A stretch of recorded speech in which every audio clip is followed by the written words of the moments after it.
Opinion POTUS Trump is fluttering many a Dovecote to his country's own detriment ever since his inauguration for a second term on January 20, 2025. President Donald Trump has been initiating dramatic and drastic measures both on the domestic and foreign fronts. First, he challenged the age-old citizenship law that conferred U.S. citizenship on anyone born in the country.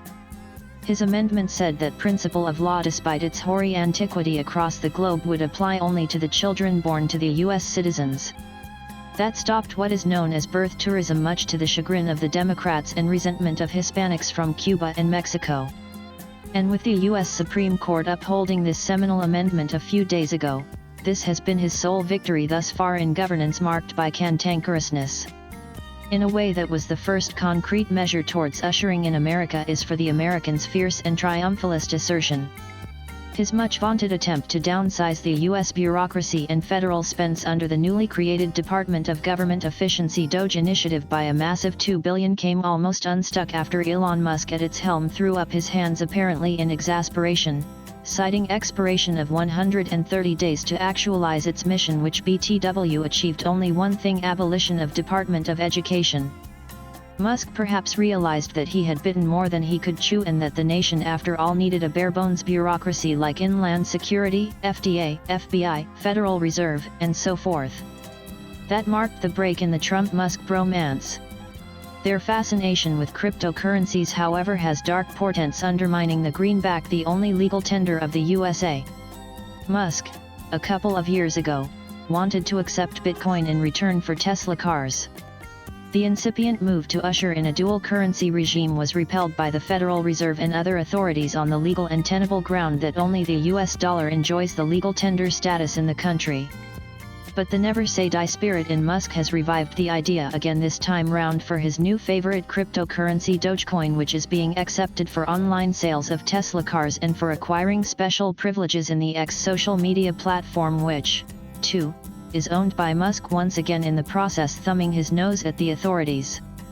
There are also reports of Trump administration winking at cryptocurrencies, which has no body to kick and no soul to damn, in order to give a leg up to the cryptocurrency being toyed with by his family under its World Liberty Financial WLF. Although pegged to the US dollar, its propping up has sent shock waves in knowledgeable circles.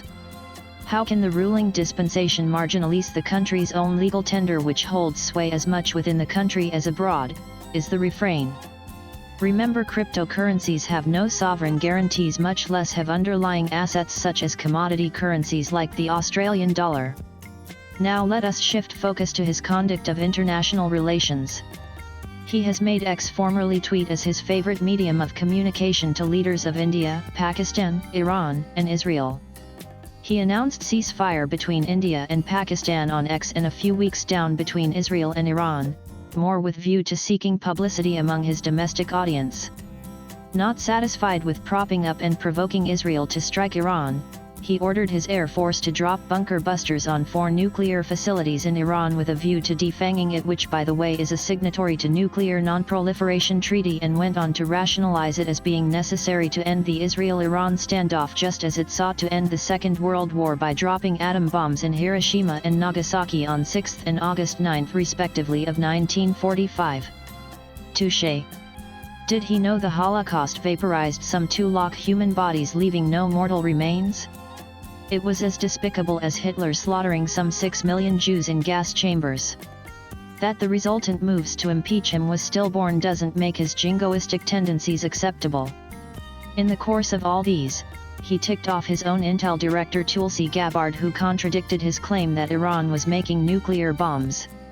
Swipe left for next video. His tariff retaliation regime that kicked in on April 2, 2025, the so-called Liberation Day, has been chaotic, with more than 50 new or revised tariffs, pauses, backdowns, escalations and de-escalations in a clutter of confusion.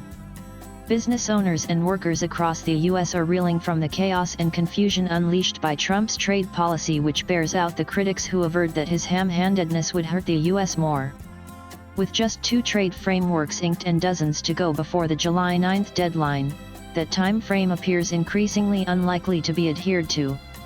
America's economy might be taking a turn for the worse as a result of this confrontationist approach to trade. If he wants to make America great again, he has to goad investments in import substituting activities and his workers to settle for more reasonable wages till the US catches up with the Asian giants. China, the master of reverse engineering, might give Musk's Tesla a run for its money with its extremely competitive electric cars. Protectionism is not the answer to the US's trade deficit problem. The writer is a senior columnist. His X account is Smerlid Heron. Views expressed in the above piece are personal and solely those of the author. They do not necessarily reflect NEWS18's Views' latest blogs.